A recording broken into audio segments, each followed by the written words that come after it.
Gloire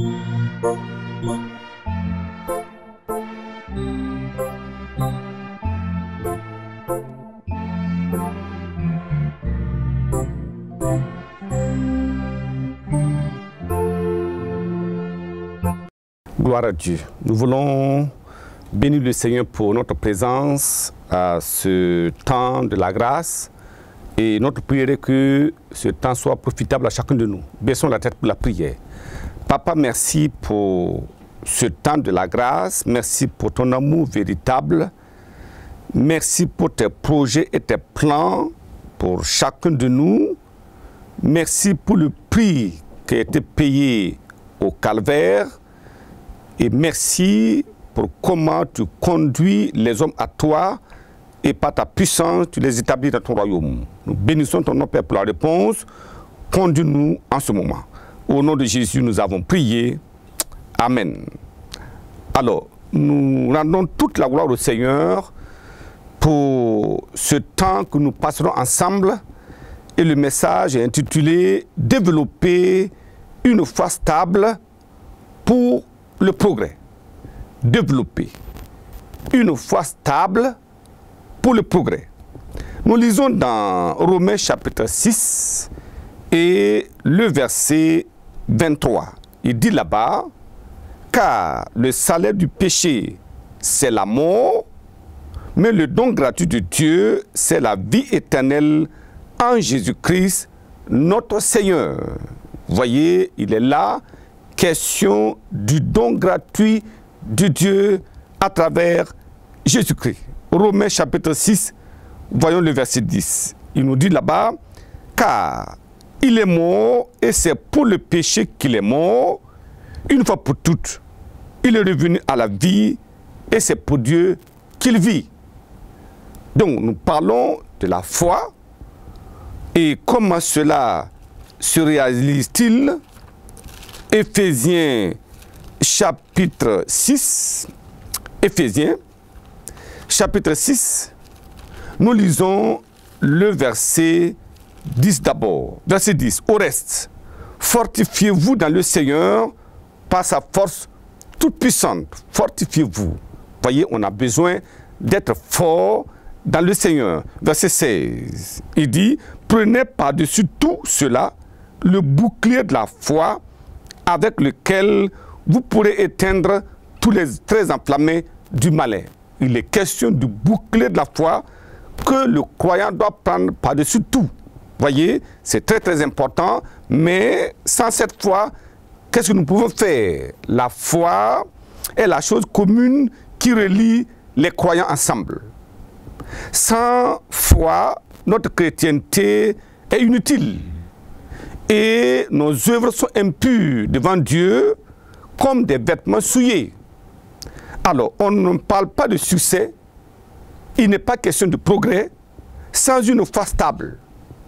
Mais la foi, qui est un don gratuit de Dieu, a besoin d'être développée pour nous ouvrir le chemin du progrès et des exploits avec Dieu. Voilà pourquoi nous allons considérer ce message en 3 points. Quelquefois, il dit, montre-moi tes œuvres et je te dirai quelle est la foi que tu manifestes. Donc, nous voyons que la foi a des œuvres et à partir des œuvres, on peut savoir si vous êtes dans la foi stable ou dans la foi douteuse. 3 points. Premièrement, le don gratuit est la foi primaire pour le salut. La foi a un commencement. Alors, d'un côté, le don gratuit, Jésus s'est offert lui-même gratuitement à la croix pour nous. Et il y a une foi qui naît et qui produit le salut en nous. Deuxièmement, nous parlons du développement de la foi stable. Le développement de la foi stable. La foi a besoin d'être développée pour qu'elle arrive à la foi stable. Troisièmement, nous parlons de la domination et le progrès à travers la foi stable. Gloire à Dieu. Alors, donc, si notre foi est développée et que nous atteignons à un niveau de stabilité de la foi, alors il y aura la domination et le progrès. Premier point, le don gratuit est la foi primaire pour le salut. Allons dans Romains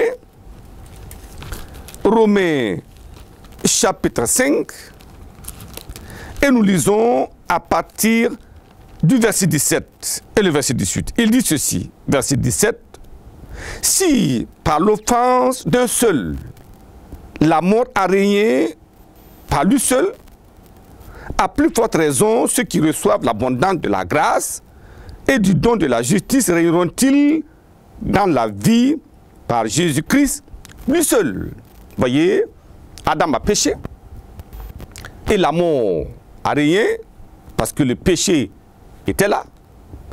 Christ est venu, il s'est offert lui-même et alors nous avons la vie et l'abondance en lui. Donc vous voyez que quand vous comparez Adam et Jésus-Christ, voyez l'œuvre accomplie par Adam dans le péché et vous voyez l'excellence de la grâce acquise par la mort de Christ au calvaire, vous verrez qu'il n'y a point de commune mesure. C'est tellement important. 1 Corinthiens, chapitre 5. 1 Corinthiens, chapitre 5. Nous lisons le verset 7. Autant pour moi. 1 Corinthiens 5, le verset 7. Il dit là-bas, faites disparaître le vieux levain, afin que vous soyez une pâte nouvelle, puisque vous êtes sans levain, car Christ, notre Pâque, a été immolé. Gloire à Dieu. Voyez, Christ, à Golgotha, les mains et les pieds ensanglantés, c'était l'immolation. Il était immolé pour nos péchés. C'est pour cela que nous pouvons venir à lui et recevoir le don gratuitement. Voyons Colossiens chapitre 2. Colossiens chapitre 2, nous lisons le verset 14. L'amour de Christ a produit quoi? Verset 14. Il a effacé l'acte dont les ordonnances nous condamnaient et qui subsistait contre nous, il l'a détruit en le clouant à la croix. Voyez les bénéfices de l'amour de Christ. En disant tout est accompli à la croix, il a effacé l'acte dont les ordonnances nous condamnaient et qui subsistait contre nous, il l'a détruit en le clouant à la croix. Gloire à Jésus. Il a fait une œuvre excellente. Voilà pourquoi maintenant, une fois que cette œuvre est accomplie, quiconque peut venir à lui et recevoir le don de Dieu gratuitement. Regardons Actes des Apôtres chapitre 16. Alors, lisons à partir du verset 30. Que s'est-il passé là-bas? Les geôliers, lorsque Paul et Silas étaient dans la prison, après les louanges et les prières, les fondements de la prison s'ébranlèrent. Et avec la secousse-là, tout ce qui était dans la prison, les portes se sont ouvertes, les liens des prisonniers se sont brisés, et le geôlier, il a vu la porte ouverte, pour lui, c'était fini. Mais Paul a dit non, ne t'en fais pas, tout le monde est là. Il a vu le mystère, la puissance déployée depuis le ciel. Aucun homme ne lui a prêché la parole. Mais le fait de voir ce qui s'est passé, il savait que c'était une main puissante venant du ciel. Alors il a déclaré ceci, Actes des Apôtres chapitre 16, nous lisons le verset 30. Il était sorti et dit, Seigneur, que faut-il que je fasse pour être sauvé? Alors en ce moment, le message était venu dans son cœur qu'il avait besoin d'être comme Paul et Silas en ce moment-là. Alors il a dit, mais vous êtes sauvés, mais moi, que faut-il faire pour être sauvé?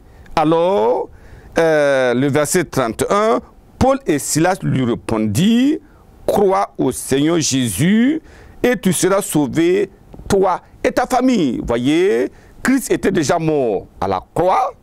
Il a déclaré tout est accompli. Il a payé tout le prix. Donc, à l'homme, sa responsabilité, c'est croire. Croire au Seigneur Jésus et tu seras sauvé, toi et ta famille. En ce moment-là, l'homme pécheur a besoin d'une foi primaire, croire que ce que déclare la parole de Dieu est la vérité, implorer la miséricorde de Dieu afin que le don de la grâce soit à son partage. Ça, il a besoin de ce minimum de foi. Romains chapitre 10. Voyez, Dieu agit, la parole agit, le Saint-Esprit agit et l'homme a sa responsabilité dans l'acquisition de son salut. Regardons Romains chapitre 10, le verset 1. Romains chapitre 10. Et nous lisons à partir du verset 9. Il dit, si tu confesses de ta bouche le Seigneur Jésus, et si tu crois dans ton cœur que Dieu l'a ressuscité des morts, tu seras sauvé. Vous comprenez pourquoi beaucoup de personnes sont hors du salut, ne comprennent pas le plan rédempteur de Dieu, parce qu'il y a un minimum de choses que le pécheur doit faire.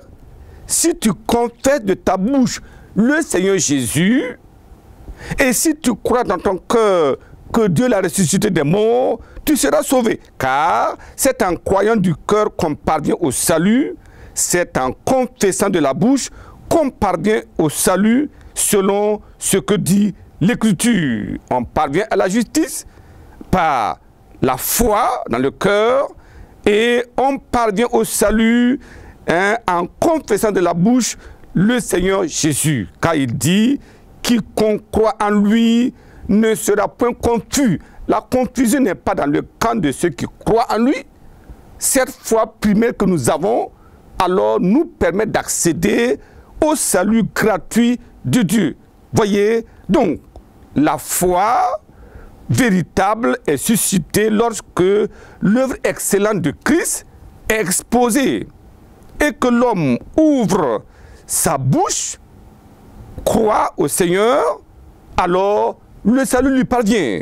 Le fruit d'un tel acte est la justification et l'intégration dans la grande famille de Dieu. Gloire à Dieu. J'ai pris que, en écoutant un tel message, que nous laissons notre cœur se ramollir et que nous puissions dire, c'est la vérité, je crois réellement que Christ est mort à la croix pour moi, je crois que mes péchés peuvent être effacés, alors je crois et je dis, Seigneur, aide-moi. Alors cette foi va faire éclater un exploit qui vous amène à quitter le camp des ténèbres pour venir dans la lumière et être désormais des enfants chéris de Dieu.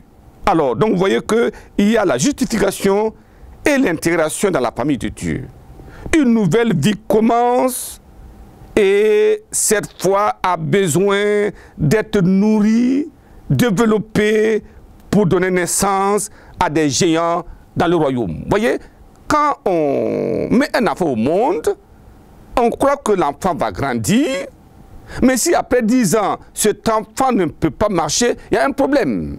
Quand nous naissons dans le royaume, Dieu espère que, à travers sa parole, nous allons grandir, et en grandissant, nous devenons des géants, alors, dans le royaume. Deuxième point maintenant que nous allons considérer, le développement de la foi stable. Alors, nous avons, en fait, c'est le développement de la foi primaire pour arriver à la foi stable. Comment nous allons faire?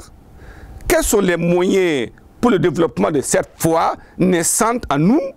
Voyez, quand quelqu'un est dans le royaume, il ne connaît pas les implications du royaume, il ne peut pas commencer à faire la guerre du royaume, les combats du royaume sont peut-être effrayants, il a besoin d'un développement de la foi pour se tenir, pour dire, maintenant je combats par la foi. Et nous combattrons et nous aurons la victoire au nom de Jésus. Alors voyons Romains chapitre 14. Nous lisons le verset 17. Romains 14, verset 17 nous dit ceci. Car le royaume de Dieu, ce n'est pas le manger et le boire, mais la justice et la paix et la joie par le Saint-Esprit. Gloire à Dieu. Nous savons que ce n'est pas le manger et le boire, mais c'est la justice, c'est la paix par le Saint-Esprit.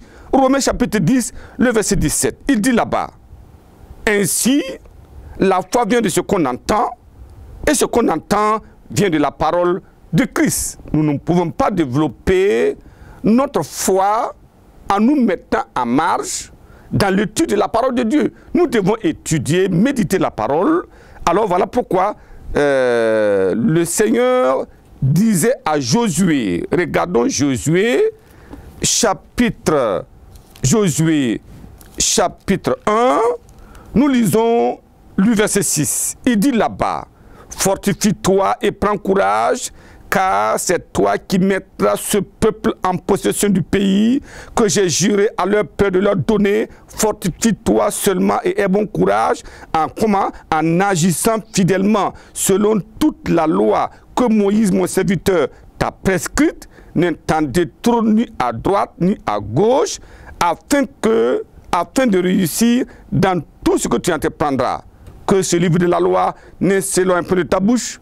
Médite-le jour et nuit pour agir fidèlement selon tout ce qui est écrit, car c'est alors que tu auras du succès dans tes entreprises, c'est alors que tu réussiras. Vous voyez, la méditation, l'étude de la parole de Dieu nous permet d'arriver à un développement harmonieux de la foi que nous avons. Vous voyez, quand vous lisez 1 Pierre chapitre 2 du verset 2, il est dit désirer le lait spirituel. C'est la parole de Dieu. Nous devons désirer, c'est le lait spirituel des nouveaux convertis. C'est le lait, la nourriture forte pour les anciens convertis. Et nous devons prendre alors cette nourriture, la lecture et la méditation de la parole de Dieu, combinée à la prière fervente, développe la foi qui passera successivement de la foi salvatrice, premièrement, à la foi agissante. Deuxièmement, elle passera de la foi vivante à la foi agissante. Troisièmement, passera de la foi agissante à la foi fervente. Ensuite, quatrièmement, cette foi petite-là passera de la foi fervente à la foi inébranlable. Ensuite, elle passera de la foi fervente ou inébranlable à la foi audacieuse. Alléluia. Et elle passera de la foi audacieuse à la foi conquérante. Et enfin, elle passera de la foi conquérante à la foi redoutable. Gloire à Dieu. Donc, nous voyons que plus nous avançons avec le Seigneur, plus nous avons des armes, nous sommes fortifiés, nous devenons forts dans le Seigneur, et alors nous devenons des géants dans le royaume de Dieu. Je prie qu'il en soit ainsi pour chacun de vous au nom de Jésus. Troisième point, la domination et le progrès à travers la foi redoutable. Quand vous avez la foi redoutable, elle est stable, redoutable, et elle fait de grandes choses. Josué, chapitre 1, verset 5. Il nous dit là-bas, nul ne tiendra devant toi tant que tu vivras. Je serai avec toi comme j'ai été avec Moïse. Je ne te délaisserai point, je ne t'abandonnerai point. Gloire à Dieu. Vous voyez, la foi redoutable, la foi stable nous donne de conquérir. Nul ne tiendra devant toi. Et aucun démon, aucune force du mal ne peut tenir devant le croyant, parce que le croyant a atteint le degré de la foi redoutable. Il prend la foi, le bouclier de la foi, et il éteint tous les thèses enflammées du malin. Et c'est comme ça qu'il devient fort, et il continue sa marche de manière victorieuse jusqu'à entrer par la porte écarlate du ciel. Je prie qu'il en soit ainsi au nom de Jésus. 2 Thessaloniciens, chapitre 1, nous lisons le verset 3. Il dit là-bas, verset 3, « Nous devons à votre sujet, frères, rendre continuellement grâce à Dieu, comme cela est juste, parce que votre foi fait de grands progrès. » Alléluia. C'est comme ça, la foi doit faire des grands progrès. la foi fait des grands progrès. Et je prie qu'il en soit ainsi au nom de Jésus. Parce que votre foi fait des grands progrès et que la charité de chacun de vous, à tous égards, et que chacun de vous, à tous égards, des autres augmente de plus en plus. Je prie que notre foi augmente de plus en plus. Quand nous lisons dans 1 Timothée chapitre 4, voyons cela, 1 Timothée chapitre 4, le verset 15. Il nous dit, verset 15, alors, il dit là-bas, 1 Timothée 4, verset 15, occupe-toi de ces choses. Oui, la mission à toi confiée, à moi confiée, occupe-toi de ces choses, donne-toi tout entier à elle, afin que tes progrès soient évidents pour tous. Le croyant ne doit pas rester là, à un seul niveau, non. Il est dit que celui qui n'avance pas recule. Nous avons besoin de faire des progrès avec le Seigneur. Ésaïe chapitre 52, verset 13, il dit « Mon serviteur prospérera ». Ça, c'est le plan de Dieu et l'attente de Dieu dans la vie du croyant. La question à laquelle nous avons besoin de donner des réponses, notre foi aujourd'hui, comparée à celle il y a un an, quel est le résultat? Est-ce qu'aujourd'hui, nous avons fait plus de progrès qu'il y a un an, il y a 2 ans, il y a 3 ans? Ou bien notre foi a commencé à s'incliner, à décroître? Non, là n'est pas le plan de Dieu. Dieu, à travers la provision de la parole et à travers l'action du Saint-Esprit, amène le croyant à connaître une croissance. Parce que le plan de Dieu est que nous croissions à tous égards. Mais je prie que vous croissiez. Et vous allez croître au nom de Jésus. Parce que la provision de Dieu est abondante et Dieu est fidèle. Il vous a appelé, il m'a appelé. Nous serons victorieux au nom de Jésus. La domination de toutes circonstances et le progrès sont les fruits d'une foi redoutable, d'une foi stable. Alors, levons-nous et dominons toute situation en faisant de grands progrès avec le Seigneur. Nous allons baisser la tête et prier en ce moment. Dire au Seigneur, qu'est-ce que je suis aujourd'hui? Il dit, le don gratuit est la foi primaire pour le salut. Deuxièmement, le développement de la foi primaire à la foi stable. Et la domination et le progrès à travers une foi redoutable, une foi stable. Alors baissons la tête et prions. Crois au Seigneur Jésus et tu seras sauvé, toi et ta famille. Croyez au Seigneur Jésus, vous serez sauvés, vous et votre famille. N'est-ce pas le plan merveilleux? C'est un don gratuit. Nous n'avons rien à payer. Nous manifestons simplement la foi. Prions ensemble. Papa, nous sommes dans ta présence en ce jour. Regarde toutes ces personnes qui s'inclinent devant toi pour reconnaître ta seigneurie, ta majesté, en demandant faveur, parce que cette parole a pénétré leur cœur. Ils reconnaissent leur besoin du salut. Père, je prie, accorde-leur un plein salut en Jésus-Christ au nom de Jésus. Et comme cette foi est née, qu'en lisant la parole, en la méditant et en priant de manière fervente, que leur foi fasse de grands progrès au nom de Jésus. Père, merci parce que c'est fait. Au nom de Jésus, nous avons prié. Amen. Que le Seigneur vous bénisse abondamment.